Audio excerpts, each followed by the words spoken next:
Hi friends, எல்லோரும் எப்படி இருக்கீங்க? நல்லா இருக்கீங்களா? Welcome to Shakti tailoring channel house. இன்றைக்கி நம்மளோட சக்தி டெய்லரிங் ஹவுஸில் என்ன வீடியோ பார்க்க போகிறீங்க அப்படின்னு சொன்னால், ஒரு சுடிதார் கட்டிங் வீடியோ போட்டிருப்பேன். பேண்ட்டு சுடிதாரில் சில கரெக்ஷன்ஸ் எல்லாம் அளவு சுடிதாரில் இருந்தது. அந்த கரெக்ஷன்ஸ் எல்லாம் கரெக்ட் பண்ணி ஸ்டிச் பண்ணி அதை அழகாக உங்களுக்கு ஃபினிஷ் பண்ணுறது எப்படின்றத நான் காமிக்கிறேன்னு சொல்லியிருந்தேன். பாருங்கள், இந்த சுடிதார் பட்டியாலா பேண்ட்டு வீடியோ. ஓகேவா? இந்த பட்டியாலா பேண்ட் வீடியோவுக்கு இந்த நான் கொஞ்சமாக மடக்கி ஒரு தையல் தைச்சிட்டேன் ஸ்டார்டிங்லேயே. இங்கே பாருங்கள், இது நான் வீடியோ எடுக்கிற ஞாபகம் இல்லாமல் ஒரு தையல் ஆரம்பிச்சிட்டேன். சரி, எடுத்துருவோம், இதை நம்ம வீடியோ எடுக்கிறோன்னு சொல்லியிருக்கோம் அப்படின்ட்டு இப்போ மறுபடியும் ஸ்டார்ட் பண்ணியிருக்கேன். இது ஒரு 1/4 இன்ச்சில் இந்த இடுப்பு பட்டி பகுதி இருக்குது பாருங்கள். இதை எடுத்து ஒரு 1/4 இன்ச்சில் நான் ஃபோல்ட் பண்ணி தைச்சிருக்கேன். இப்போ ஓப்பன் பண்ணி இதை படிமான தையல் இது எந்த மாதிரி வரும் அப்படின்னு சொன்னால், லுங்கி மூட்டுறீங்க இல்லையா, அந்த மாதிரி.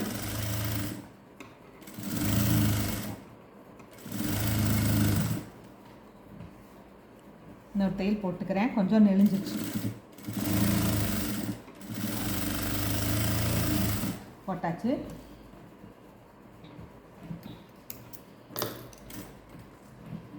இப்போது இதை உள்பக்கமாக திருப்பிக்கோங்க. இதுதான் உள்பக்கம், இப்படி எடுத்துக்கோங்க. இதனோட இடுப்பு சுற்றளவு 43 சொல்லியிருந்தேன் நான் உங்களுக்கு. இப்போ 43ல் நம்ம வச்சு டேப் வச்சு மார்க் பண்ணிக்குவோம். 43ன்னா 11.75 வரணும். 11.75 இல்லை, 20, 21 பாருங்க, 21 ரெண்டாக தான் மடிச்சிருக்கோம். 21ல் நான் மார்க் பண்ணிட்டேன். இப்போது இந்த இடத்துல ஒரு தையல் போட போகிறோம். அதாவது மேலேருந்து ஒரு 3 இன்ச்சு 4 இன்ச்சுக்கு விட்டுட்டு இங்கேருந்து இந்த இடத்துல வரைக்கும் தையல் வரக்கூடாது. இதை கவனிச்சுக்கோங்க எல்லோரும். இந்த பேண்ட் நான் எப்படி தைக்கணும்னு இப்போ சொல்லித்தரேன் பாருங்கள். இங்கேருந்து தையல் வரக்கூடாது, இங்கேருந்து தான் ஸ்டார்ட் பண்ணுறீங்க. ஓகேங்களா? ஸ்ட்ரைட்டாக கீழே வரைக்கும் ஒரு தையல் போட்டுக்கோங்க. அடுத்து இன்னொரு தையல் போடுங்க. அதே மேலேயே இன்னொரு தையல் போடுங்க. போட்டு இந்த இடத்துல கெட்டி தையல் போட்டு முடிங்க. முடிச்சுட்டு இந்த பிசுறுகளை எல்லாம் இப்படி கட் பண்ணி எடுத்துருங்க.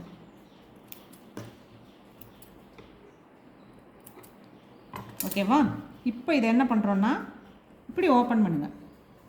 இப்படி ஓப்பன் பண்ணிவிட்டு இதை இந்த பக்கம் மடக்கி தைக்கிறோம், இதை இந்த பக்கம் மடக்கி தைக்கிறோம். ஓகேங்களா? அந்த மாதிரி தைக்க போகிறோம். இந்த மாதிரி பேண்ட்டை முன்னாடி தைங்க, நல்லா இருக்கும். ஃபினிஷிங் பார்க்குறதுக்கும் நல்லா இருக்கும். 2 பக்கமும் சும்மா உருட்டி தைக்கிற மாதிரியே தைச்சிங்கன்னா அவ்வளவா நல்லா இருக்காது. இந்த மாதிரி ஸ்டிச் பண்ணுங்கள், பார்க்க நல்லா அழகாக இருக்கும்.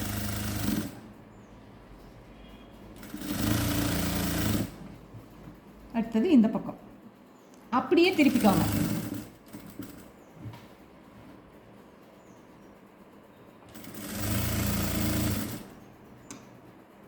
நமக்கு 2 சைடும் மடக்கி அடிச்சிட்டோம். கெட்டி தையல் போட்டு முடிக்கிறோம். இதை நம்ம 1 இன்ச்சில் நாடா கோர்க்கறதுக்காக மேலே இடுப்பு பகுதியை ஃபோல்ட் பண்ணுறோம். ஓகேவா? இங்கே பாருங்கள், இந்த மாதிரி ஃபோல்ட் பண்ணணும். ஒரு சைடு ஜாயின் பண்ண ஆரம்பிங்க. இந்த இடத்துல கரெக்டாக அந்த சென்டரில் வைங்க. இங்கே பாருங்கள், இந்த சென்டரில் வச்சு நல்ல கெட்டி தையல் போட்டுக்கோங்க. போட்டுட்டு அப்படியே ரவுண்ட் ஃபுல்லாக நாடா கோர்க்கறதுக்காக தைச்சிக்கிட்டே வாங்க. கரெக்டான லெவலில் 1.5 இன்ச்சில் மடிக்கிறீங்களா 1.5 இன்ச்சு, 1.25 இன்ச்சில் மடிக்கிறீங்களா 1.25 இன்ச்சு, அந்த லெவல்லையே அப்படியே தைச்சிட்டு வாங்க.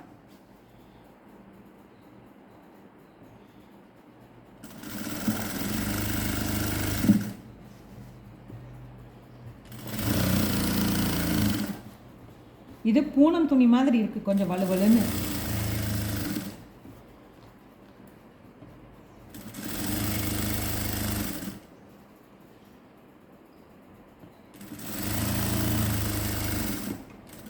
இப்போது இந்த இடத்துல கொண்டுட்டு நல்லா கெட்டி தையலாக 2-3 தடவை போட்டு முடிச்சிடுறீங்க.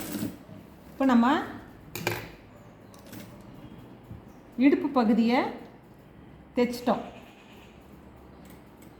ஓகேங்களா? இந்த நூலையெல்லாம் எடுத்துக்கோங்க. பிசுறுகளெல்லாம் இருந்துச்சுன்னா கட் பண்ணி எடுத்து வச்சுக்கோங்க. இங்கே பாருங்கள், இப்போ இந்த இடுப்பு பகுதி ஃபுல்லாக நம்ம ஸ்டிச் பண்ணி கரெக்டாக இருக்குது. இப்போ நம்ம இதை 4 மடக்கி போட்டு மார்க் பண்ணிக்குவோம்.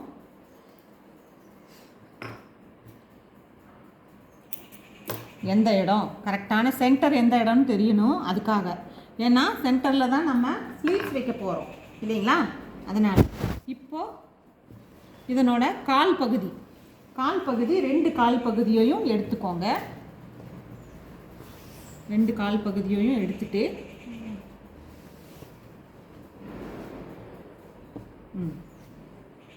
இந்த ஜாயிண்ட் இருக்கு இல்லையா, இதே மாதிரி இந்த கால் பகுதியிலையும் அந்த இடுப்புக்கு கீழே வர்ற பகுதி கரெக்டாக எடுத்துக்கோங்க. கால் இதெல்லாம் மாறிடும், பெருசாக துணி இருக்கிறதுனால மாறத்துக்கு சான்சஸ் இருக்குது. இந்த பகுதியும் 2 காலினோட இந்த பகுதி இதை வந்துட்டு நம்ம வழக்கமாக லுங்கி மடக்கி அடிப்போம்னு சொன்னேன் இல்லையா, அந்த மாதிரி ஒரு ஃபோல்ட் கொடுத்து மடக்கி தைச்சு அதுக்கப்புறம் அதை ஓப்பன் பண்ணி இன்னொரு மடித்து தைங்க.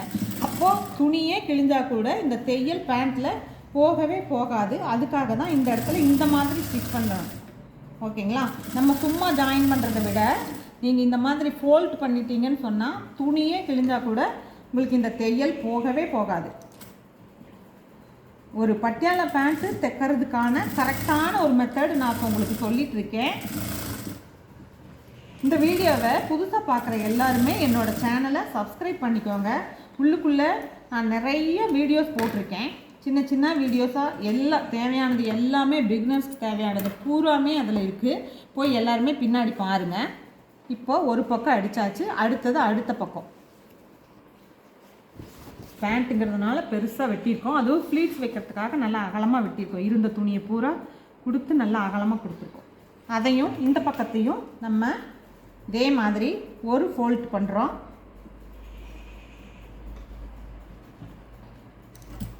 ஈஸியாக சொல்கிறேன் நான் உங்களுக்கு, லுங்கி மூட்டுற மாதிரி அப்படின்னுட்டு. லுங்கி மூட்டுற மாதிரி தான் இந்த இடத்துல நம்ம மூட்டணும். அப்போ தான் தையல் வந்து ஸ்ட்ராங்காக இருக்கும். பேண்ட் இல்லைங்களா, நம்ம உட்கார எழுந்துக்க சீக்கிரமாக கிழியறதுக்கு வாய்ப்பு இருக்குது. அதனால் நம்ம தையல் ஸ்ட்ராங்காக போடணும். நான் இப்போ ஃபோல்ட் பண்ணிகிட்ருக்கேன்.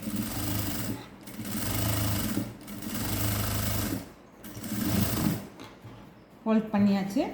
இப்போ நம்ம இதை வெளியில் எடுத்துக்கலாம். எடுத்துட்டு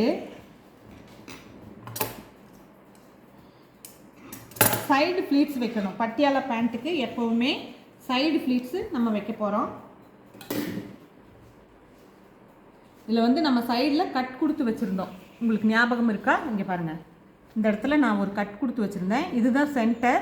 இதில் இந்த பக்கம் ஒரு 4 ஃப்ளீட்ஸ், இந்த பக்கம் ஒரு 4 ஃப்ளீட்ஸ், அந்த மாதிரி வைப்போம். அதனால தான் கட்டிங் பண்ணும்போதே நீங்கள் வந்துட்டு சென்டரை மார்க் பண்ணி வச்சுக்கோங்கன்னு சொல்கிறது இதுக்காகத்தான். இப்போ நம்ம இந்த பக்கம் ஒரு 4 ஃப்ளீட்ஸ் கரெக்டான லெவலாக வைங்க. ரொம்ப பட்டையாக வைக்க வேண்டாம், ரொம்ப குட்டியாகவும் வைக்க வேண்டாம். நான் ஒரு 1 2 3 ஃப்ளீட்ஸ் எடுக்கிறேன். 4 வேணாம், அது எக்ஸ்ட்ராவாக துணி இருந்துச்சுன்னா 4 கொடுத்துக்கலாம் நம்ம. ஓகேங்களா? 3 ஃப்ளீட்ஸ் தேய்ங்க. இந்த ஒயிட் நூல்னால் எல்லாத்துக்குமே இப்படி தான் அந்தந்து போகுதா, எனக்கு தான் அந்த போகுதான்னு தெரியலை, வந்துக்கிட்டே இருக்குது போட்டு.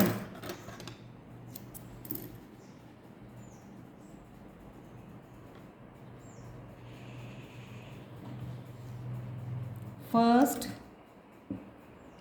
ஃப்ளீட்ஸு, செகண்ட் ஃப்ளீட்ஸு, அடுத்தது தேர்டு சென்டர் வந்துருச்சு. அப்புறம் நம்ம இந்த பக்கமாக ஒரு 3 ஃப்ளீட்ஸு அப்படி வச்சிங்கன்னா தான் கரெக்டாக இருக்கும். பார்த்துக்கோங்க. இப்போது இதுலேயும் ஒரு 3 ஃப்ளீட்ஸ் வைக்கிறேன். சென்டர்லேருந்து அந்த பக்கம் 3, சென்டர்லேருந்து இந்த பக்கம் 3, எல்லாமும் இந்த 6 ஃப்ளீட்ஸும் ஒரே இடத்துல பார்க்குற மாதிரி இருக்குது.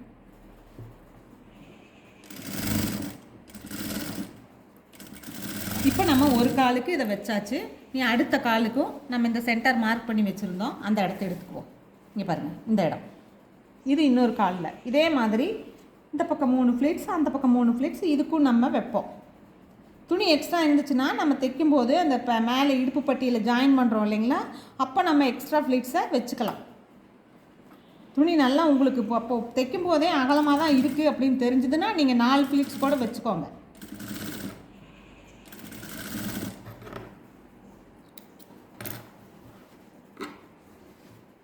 நான் ஒரு 3 ஃப்ளீட்ஸ் வச்சாச்சு. அடுத்த 3 ஃப்ளீட்ஸ் இப்போ நான் வைக்க போகிறேன்.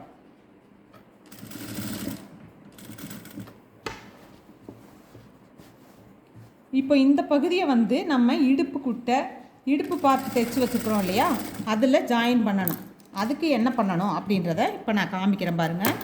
இது நம்ம 2 சைடும் ஃப்ளீட்ஸ் வச்சுருக்கோம். இது கண்டிப்பாக எக்ஸ்ட்ராவாக இன்னமும் ஃப்ளீட்ஸ் தேவைப்படும். நான் அது தைக்கும் போது எப்படி அட்ஜஸ்ட் பண்ணி உங்களுக்கு வைக்கிறேன் அப்படிங்கிறத காமிக்கிறதுக்காக தான் நான் கம்மியாக ஃப்ளீட்ஸே வச்சுருக்கிறதுக்கு ரீசனே அதுதான். எக்ஸ்ட்ராவாக துணி இருந்தால் என்ன செய்கிறதுன்னு தெரியாமல் சிலர் யோசிப்பீங்க. அதுக்காக நம்ம இந்த மாதிரி வச்சிட்டோன்னா நான் எக்ஸ்ட்ராவாக வச்சு காமிக்கும் போது நீங்கள் தெரிஞ்சுக்குவீங்க. இது இடுப்பு பகுதி, ஓகேங்களா? இடுப்பு பகுதியினோட நல்ல பக்கம் எடுத்துக்கோங்க, திருப்பிக்கோங்க, இதைய திருப்பி எடுத்துக்கோங்க. இதில் பாருங்கள், இது வெளிப்பக்கம், இது வெளிப்பக்கம், இந்த பக்கமும் இந்த பக்கம் வெளிப்பக்கம், ஓகேவா? இதில் வந்துட்டு உள்பக்கம் அது. இதில் இது உள்பக்கம். உங்களுக்கு தையல் இதில் இருக்கிறதுனால இது தெரியும், கரெக்டாகவே உங்களுக்கு தெரியும். இப்போ இதில் என்ன பண்ண போகிறோன்னா, இதனோட நல்ல பக்கம் இருக்கு இல்லையா, இதுக்குள்ளே இதை வைங்க. இந்த இதுக்குள்ளே இதை கொண்டுட்டு போங்க. இப்படி உள்ளே கொண்டுட்டு போயிடுங்க. உள்ளே கொண்டுட்டு போய் இந்த ஜாயிண்ட்டும் கரெக்டான இடத்துல வச்சு ஸ்டார்ட் கொடுங்க. இப்போது பாருங்கள், உள்ளே கொண்டு போயிருக்கோம். அப்படியே ரவுண்டாக கொண்டுட்டு வரணும். இப்போ எக்ஸ்ட்ரா துணி வருது, எப்படி கண்டுபிடிக்க போகிறோங்கிறதையும் நான் காமிக்கிறேன். கொஞ்சம் தூரம் தைச்சிட்றேன்.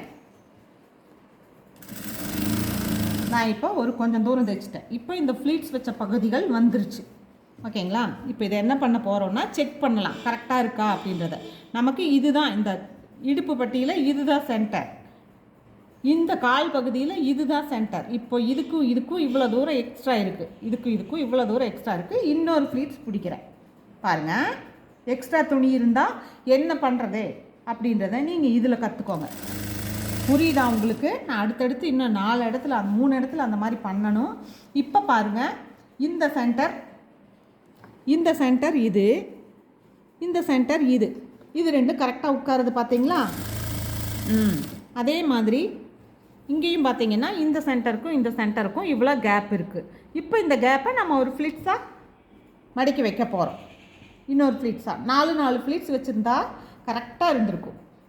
நான் கரெக்டாக ஏன் வைக்கலை அப்படின்னா, உங்களுக்கு எக்ஸ்ட்ராவாக துணி இருந்தால் என்ன பண்ணணும்னு நீங்கள் தெரிஞ்சுக்கணும். அதுக்காக நான் கரெக்டாக வைக்காமல் 3 ஃப்ளீட்ஸ் வச்சு நான் எக்ஸ்ட்ரா மறுபடியும் வச்சு காமிக்கிறேன் உங்களுக்கு. பிகினர்ஸ்க்கு இது ஓரளவுக்கு தெரிஞ்சவங்களுக்கு கொஞ்சம் நல்லாவே தெரியும், பிகினர்ஸ்க்கு இந்த விஷயம் தெரியாது. அதுக்காக அந்த சென்டரும் இந்த சென்டரும் கரெக்டாக வந்துருச்சு. அதுக்கு அடுத்தது இன்னொரு இடத்துலையும் இன்னொரு கால்லையும் நாம் 2 சைடும் ஒவ்வொரு ஃப்ளீட்ஸ் வைக்க வேண்டிய வருது. அதையும் வச்சிடலாம். ஏன்னா எல்லாம் ஒரே அளவு தைச்சதுனால அந்த காலில் எவ்வளோ அதிகம் துணி இருந்ததோ அதே மாதிரி தான் இந்த கால் பகுதியிலையும் அதிகம் துணி இருக்கும் அப்படின்றத நீங்கள் ஒரு கால் தைச்ச உடனேயே நீங்கள் கண்டுபிடிச்சிடலாம். இதில் பெருசாக கண்டுபிடிக்காமல் யோசிச்சுட்ருக்கணுன்றதெல்லாம் இல்லை. இப்போ பாருங்கள், இதனோட இடுப்பு பகுதி துணி இவ்வளோ தான், இதில் எக்ஸ்ட்ராவாக இவ்வளோ துணி இருக்குது. இதை நான் ஃப்ளீட்ஸாக கொடுத்து ஃபில் பண்ண போகிறேன்.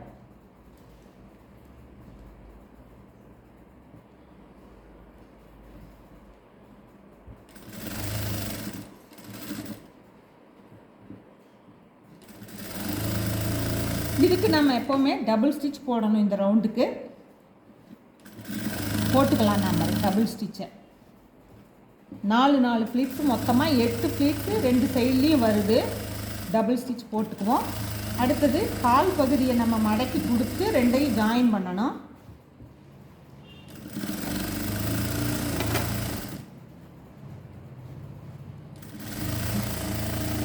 நீங்கள் வந்து இப்போ கால் பகுதியை மடக்கும் போது ஒரு தடவை செக் பண்ணணும். என்ன செக் பண்ணணும்னா, பேண்ட்டினோட உயரம் கரெக்டாக வந்திருக்கா, 43 இன்ச்சுங்கிற உயரம் வந்து கரெக்டாக இருக்குதா அப்படின்றத செக் பண்ணிவிட்டு நீங்கள் கீழே மடக்கி அடிக்கணும். எப்போவுமே மடக்கி அடிக்கிறதுக்கு முன்னாடி இதை ஒரு வாட்டி நீங்கள் செக் பண்ணிக்கணும். ஃபுல்லாக நம்ம தைச்சி முடிச்சிருக்கிறோம். இப்படி இருக்குது. இதனோட உயரத்தை நான் செக் பண்ணுறேன். டேப் வச்சு 43 இருக்குதா அப்படிங்கிறத நான் செக்கிங் பண்ண போகிறேன். இருந்து 32 40 40 43.5 இருக்குது. ஒரு 1/2 இன்ச் கூடுதலாக இருக்கிறதுனால தப்பில்லை, நம்ம மடக்கி கொடுக்கும்போது இது பண்ணிக்கலாம், மடக்கி கொடுக்கணும் இல்லையா, அதனால். இப்போ நான் இதில் ஒரு கேன்வாஸ் கிளாத் வச்சு கொஞ்சமாக ஃபோல்ட் பண்ணி தைச்சிருக்கேன். நீங்களும் கேன்வாஸ் கொடுக்குற மாதிரி ஐடியா இருந்தால் கேன்வாஸ் கொடுத்துக்கோங்க, இல்லைன்னா சும்மாவே மடக்கி அடிங்க. இது மேக்ஸிமம் 1.5 இன்ச் மடக்கி அடிக்கணும் எப்போவுமே.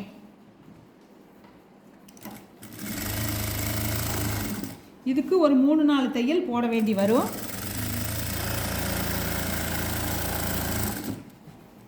இப்படியே மேலே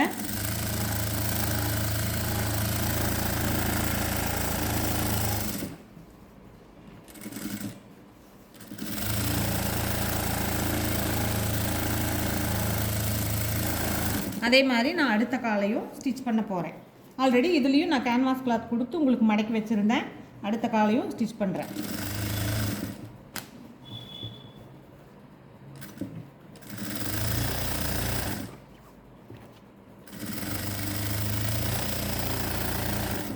அதுக்கும் நம்ம இதே மாதிரி படிமான தையலாக 3-4 தையல் போட்டுக்கணும். ஏன்னா இந்த கால் பகுதியில் வந்துட்டு கீழே மாட்டி மாட்டி சிலருக்கு சீக்கிரமாக கிழியும்.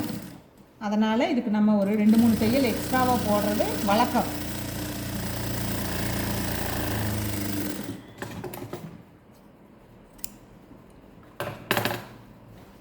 இப்போ வந்து நம்ம இந்த காலை ஜாயின் பண்ணிக்கலாம்.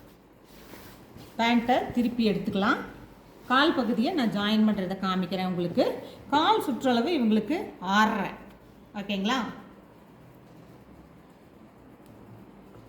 6.5 வச்சு மார்க் பண்ணிடுறேன். மார்க் பண்ணிவிட்டு ஒரே லெவலாக இழுத்து பிடிக்காமல் கொண்டு போங்க. அப்போ தான் கரெக்டாக அந்த சென்டர் பாயிண்ட் எல்லாம் வந்துட்டு கொஞ்சம் கூட சேஞ்ச் ஆகாமல் மேலே கீழே ஏறி இறங்கி இல்லாமல் உங்களுக்கு கரெக்டாக வரும், ஓகேங்களா? 2 காலையும் இப்படியே வச்சு கரெக்டாக நல்லா சைடில் நிறைய துணி விட்டு தைச்சிட்டு வாங்க. இது பட்டியாலா பேண்ட்டுக்கு நம்ம வெட்டணும் இல்லைங்களா, அதனால் மேலே வர வர வர வர அப்படியே கொஞ்சம் கிட்ட கொண்டுட்டு வாங்க. பேண்ட்டை திருப்பிக்கலாம்.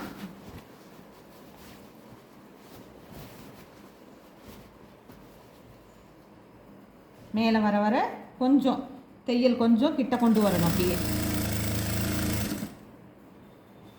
இதை நான் முடிச்சுட்டு எடுத்து விரித்து காமிக்கிறேன் உங்களுக்கு. அந்த கட்டிங் வீடியோவில் அளவு பேண்ட் இருந்ததுக்கும் இது இருக்கிறதுக்கும் எப்படி இருக்குது இதனோட ஃபினிஷிங் அப்படிங்கிறத நான் எடுத்து விரித்து காமிக்கிறேன். நீங்கள் அதில் பார்த்தீங்கன்னாவே உங்களுக்கு 2க்குமான வித்தியாசம் தெரியும். நீங்கள் அந்த கட்டிங் வீடியோலையும் போய் பாருங்கள். இதனோட அளவு பேண்ட் இருக்கும், அது எப்படி இருக்குது, இது எப்படி இருக்குது அப்படின்றத நீங்கள் பாருங்கள். இப்போ பார்த்தீங்கன்னா நான் இழுத்து பிடிக்காமல் கொண்டு வந்ததுனால இந்த சென்டர் வந்து 2 காலிலும் கரெக்டாக உட்காந்துருக்குது. அதே சமயம் இதை போடும்போது சுருக்கு சுருக்காகவும் தெரியாது, ஓகேங்களா? நம்ம இழுத்து பிடிக்காமல் நார்மலாக விட்டு தைச்சிக்கிட்டே வரதில் சுருக்கு சுருக்காகவும் தெரியாது. நம்ம இழுத்து பிடிச்சி கொண்டுட்டு வந்தோம்னா சுருக்கு சுருக்காக தெரிய ஆரம்பிக்கும் கால்கிட்ட பேண்ட்டு.